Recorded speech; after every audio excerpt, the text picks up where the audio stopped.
America, how we all are today. It is hot one again, and my air conditioner is still broken.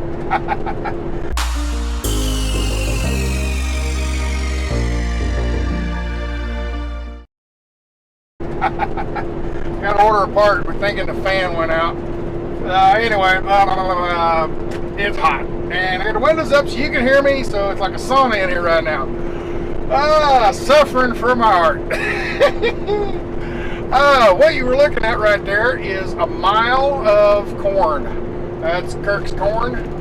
And we'll turn you back around right there. Goes all the way down for a mile. And then it goes over for a mile. So that's 1 square, other than this little house here. That's 1 square mile of corn. And he'll be picking out later this fall. It won't be hot in the fall though, so it'll be cool. I'll turn you back around. Where we're going down almost to Scott City,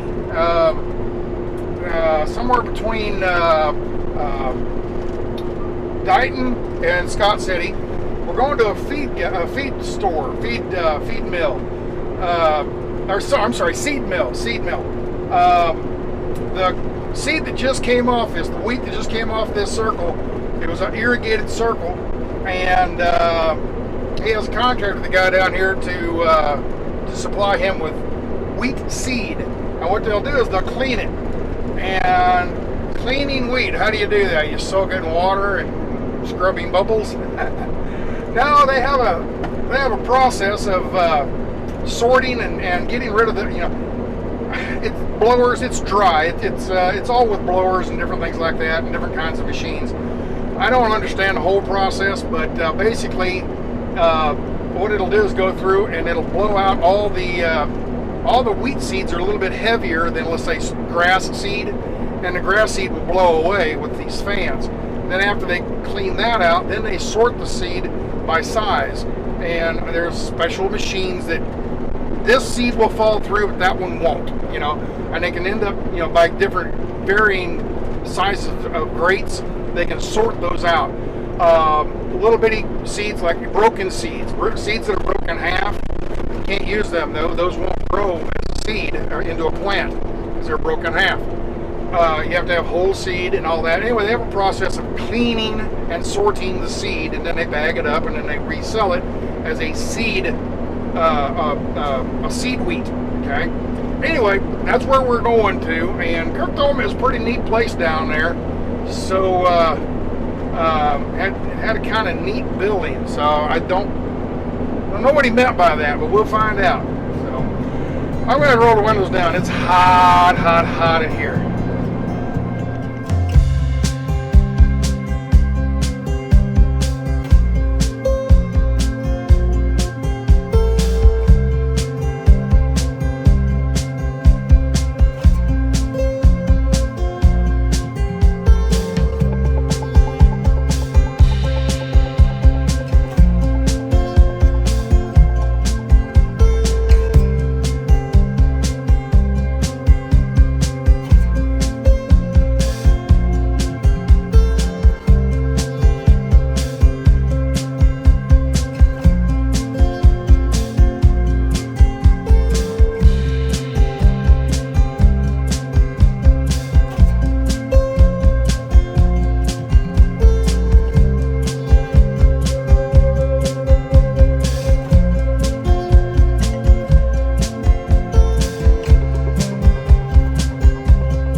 Well, people, this is pretty neat.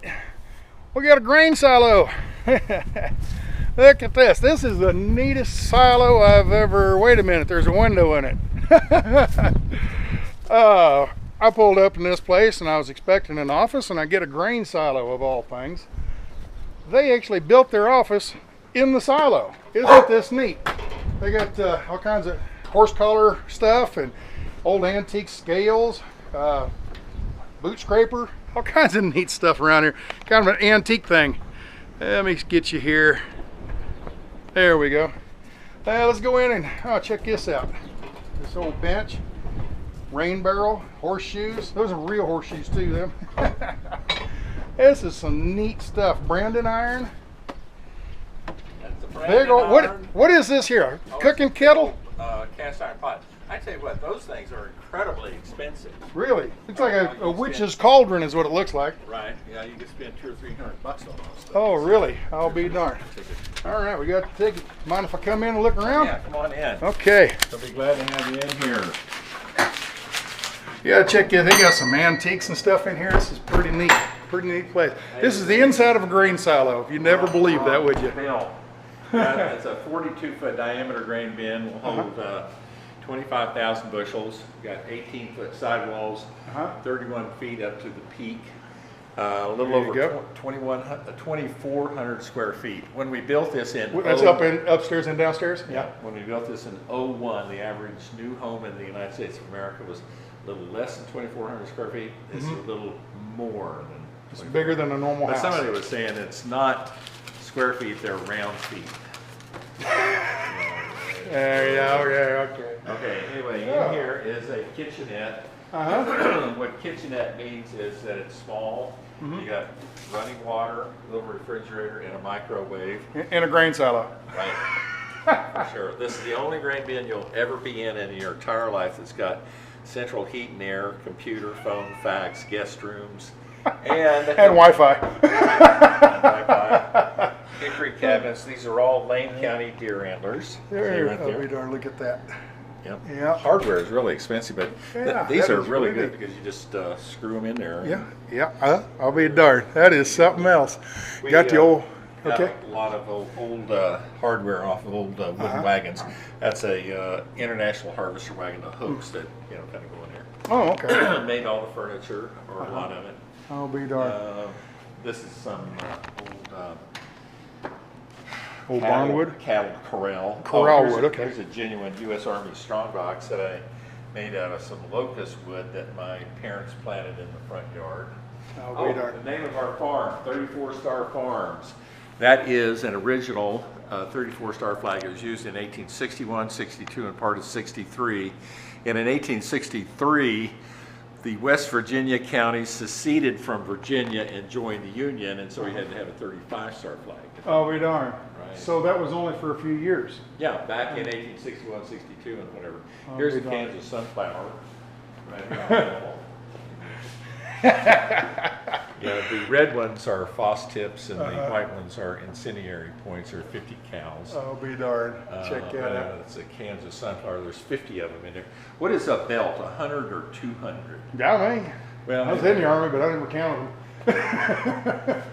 Look, you see these movies where these guys with these big, huge muscles and whatever the story shows. Strapped over their This stuff Pancho Villa style, yeah. It's incredibly heavy. Yeah. You get all that. Ammo box. I humped quite a few ammo boxes in my day. Right. This is a wild hog we shot in Oklahoma. And believe you me, we do not want wild hogs up here in Kansas. Or Texas and Oklahoma are really bad. Right. There's tons of them down there. Okay, let's swing on down here. Here's the scaled area. There's your truck outside. Right. Yeah. We had our scale tickets made to fit. There's nothing of importance here that probably not get too detailed in here. Okay, here's the reason why we don't have trouble with accounts receivable. There we go. 10 gauge sawed shot. That's a 10 gauge? That's a 10 gauge black powder. Wow. Okay, and if you have a real son of a bitch who owes you a lot of money, you don't mess with the 10 gauge. You get the 4 gauge. 4 gauge? Yeah, those are 12 gauge, 10 gauge, 4 gauge. Right, absolutely. Man, I bet those things plant you back, wouldn't they? Yeah, for sure they'd I'll be darned. send the gun right through your it's a lot of Civil War stuff. That we let's show me that gun. Yeah, that pistol there. That was pretty neat. Here, let me talk to the gun over two-way here. Yeah, trying to get a hold of me, Jerry. Yeah, we are on our way to detail, and then you said you wanted to go around the field once. Yeah, you can go around the field once, but on Anhydrous, Little bitty bird. Crossroads COVH show, we need to cut the brake way down. I'll be darned. 10 or 20 pounds. I'd guess that's probably a beaver. That's a hawk. Hawk or an eagle of some type. Which I think is around 80, 45. Probably a fox or a coyote, maybe. Address on CT on them, or do I not? would imagine that's a badger. No, on that lap around the outside, I put it I'm on. guessing on all Okay, these. here's the deal. This is the one. We'll come back to this. You tell me what that is. What skull, what animal did that skull come from? Okay? And see if you can figure it out. And we'll tell you at the end of the video. Different things here. Around the field with ammonia. Okay, we are live again. Right here, see this little camera.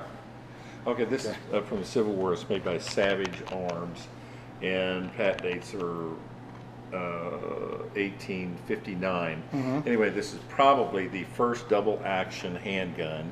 You know, double action, when you pull the trigger, the hammer comes back and drops it. Right. Single action, you have to cock it every time. Right. Okay, this has got two triggers. See, that one cocks it, and that one drops it. I'll be darned. But it's cap and ball. Cap as and you ball, can yeah. tell us. Yeah, You don't put primer caps, yeah. Don't put And then that's how you Yeah. load them, yeah. Yeah. I'll be darned. Yeah, that- I've never seen one like that. I've seen some of the other ones and everything. Yeah, it's a kind of a working model. It doesn't work very well. This is from the Flare gun? flare gun from World War II.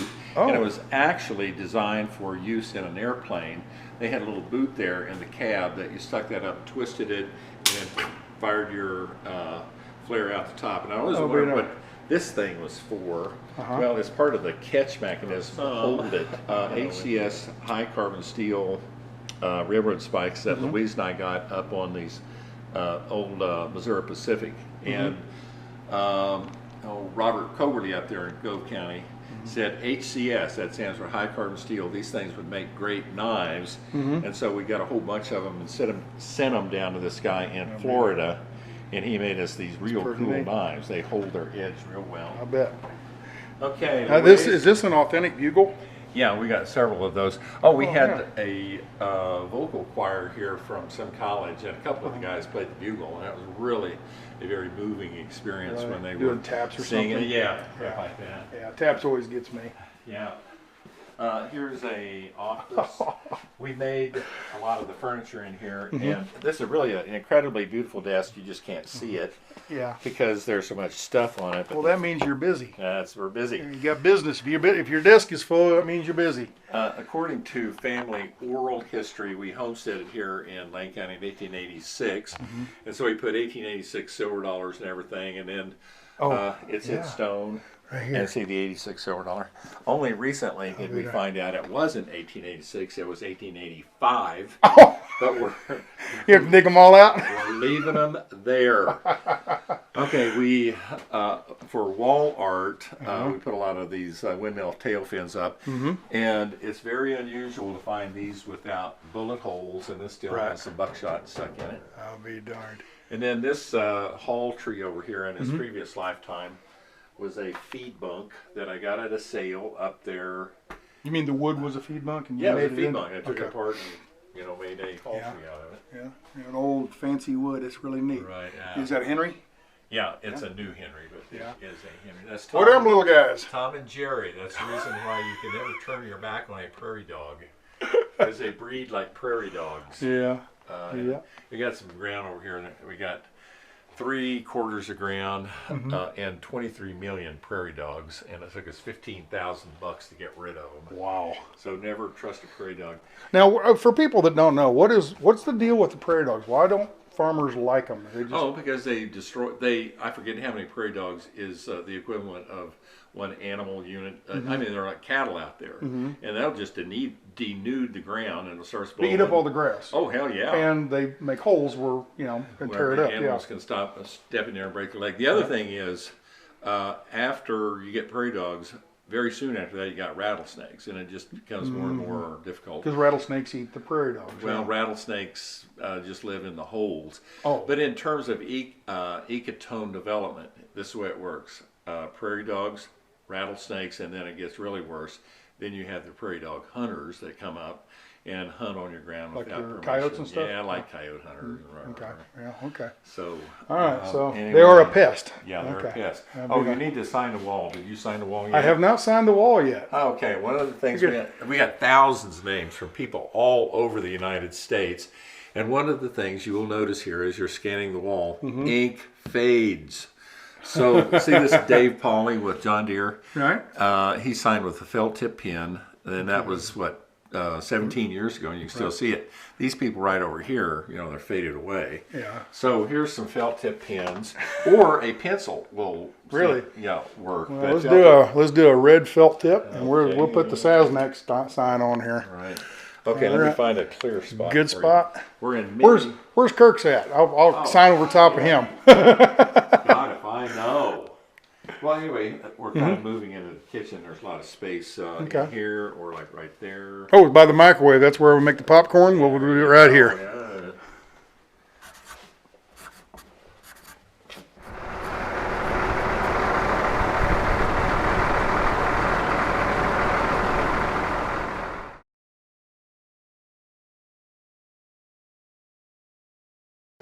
You tell me what that is. What skull, what animal did that skull come from? Okay? And see if you can figure it out. And we'll tell you at the end of the video. Different things here.